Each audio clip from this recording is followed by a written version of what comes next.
Have you ever stopped to ask yourself, why are we so burdened by expectations? From the moment we're born, girls and women are enveloped in a cocoon of societal expectations. The perfect daughter, student, wife, mother, friend. The list seems never-ending. These expectations are not just external, they are the milestones we set for ourselves. Perfection becomes the standard, not the exception. The burden of expectations doesn't just weigh us down, it shapes us. It molds our self-esteem, our self-worth, and our mental well-being. It's a constant pressure, a relentless pursuit of unattainable ideals. It becomes a part of us, ingrained so deeply that it's almost impossible to separate ourselves from it. And yet, amidst all this, amidst the societal pressures and the self-imposed standards, the harshest judge of all often turns out to be our own selves. We are our own worst critics, scrutinizing our every move, our every decision, through the unforgiving lens of expectation. But it doesn't end there. The cycle of expectations, it continues. We, as women, unknowingly pass on this heavy baton to the next generation, especially our daughters.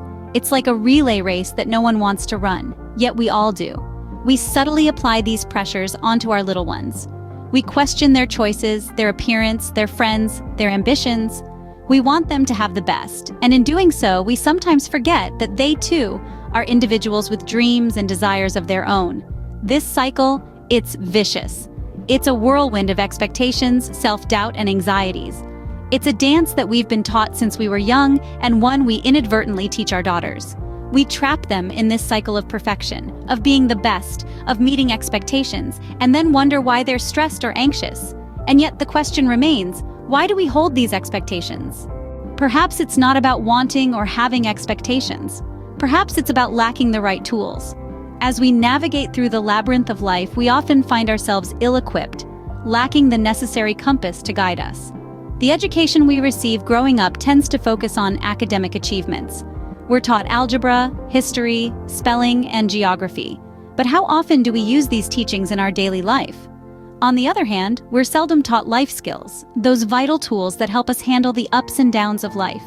Emotional intelligence, coping mechanisms, understanding the balance between positive and negative, these are but a few of the tools that are often missing from our toolbox.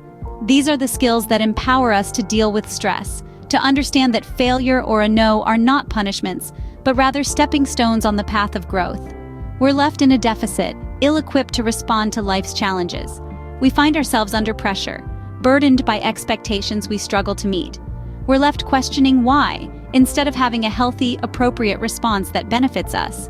In the absence of these tools, we find ourselves in a deficit, struggling to respond to life's challenges. We need to shift our focus, to equip ourselves and our children with these essential tools. Because only then can we break free from the vicious cycle of unmet expectations and the anxiety they bring. But what if we could change our response to expectations? Imagine, instead of being ensnared by the pressure of perfection, we repurpose these expectations as catalysts for growth. As we navigate the peaks and valleys of life, we can choose to view these expectations not as burdens, but as stepping stones on our path to self-improvement. Consider self-awareness, a fundamental tool often overlooked in our traditional education. By being in tune with our thoughts, emotions, and behaviors, we can recognize the societal pressures that often drive our actions. This awareness empowers us to question, to challenge, and ultimately, to redefine these expectations on our own terms. Acceptance, too, plays a critical role. Accepting that we are not perfect, that mistakes are inevitable, and that it's okay not to meet every expectation, can liberate us from the shackles of societal pressures. It allows us to embrace our unique journey, with all its triumphs and tribulations. And let's not forget resilience. Life's road is often rocky, and expectations can seem like insurmountable obstacles. But with resilience, we can bounce back from setbacks, learn from our missteps, and forge ahead stronger than before. By harnessing the power of response, we can transform the weight of expectations into wings of personal growth. We can chart our own course in life, unrestricted by the confines of societal pressures. Perhaps it's time to view expectations not as burdens, but as opportunities for growth, and to remember we are not defined by the expectations of others, but by our response to them.